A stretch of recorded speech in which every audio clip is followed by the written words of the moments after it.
Earlier on the news, we told you that the All Progressives Congress, after holding a meeting at the in the South-South region, have unanimously endorsed the candidacy of President Bola Tinubu as the sole candidate for the APC in the 2027 general elections. And now we are joined by News Central's Amenze Bazuaye. She joins me from Benin City with key takeaways from the meeting. Amenze, it's nice to have you around once again. Now, for you, what stood out the most at today's APC South-South Stakeholders Meeting in Benin City? Hi, thank you so much, Lekon. Basically, the core takeaway from today's APC South-South Stakeholders Meeting was unity, putting up a united front, having political alignment at the highest level. The APC leaders across the zone, they reaffirmed their loyalty to President Tinubu's renewed hope agenda, and they formally endorsed him as the party's sole presidential candidate ahead of the 2027 elections.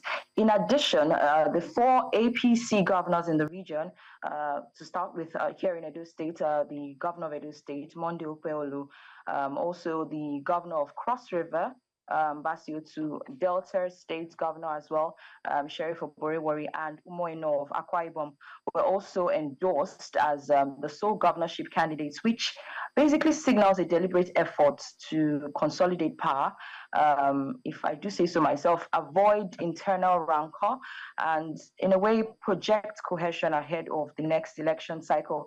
Now, the meeting also served as a strategic meeting. It was having party leaders assess the current strength and, of course, the weaknesses of the APC structures in the South-South, particularly in states where the party is actually in opposition.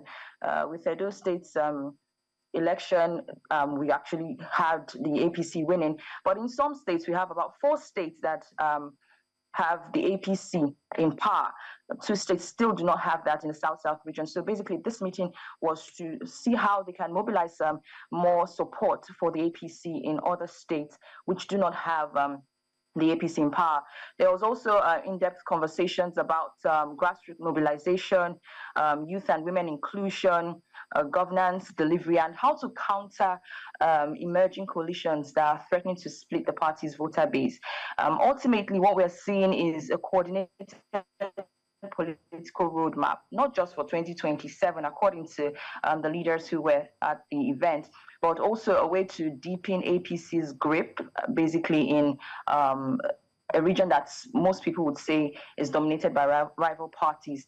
Now, the atmosphere was charged, okay, with optimism. A lot of them were gingered, let me use that term. We had a lot of party executives, and the APC seems keen on turning this summit into a launch pad for future electoral success in the South-South, basically. And would this mean that this gathering means that they have the political influence not only in South-South but in other regions, based on the conversations that have been held so far?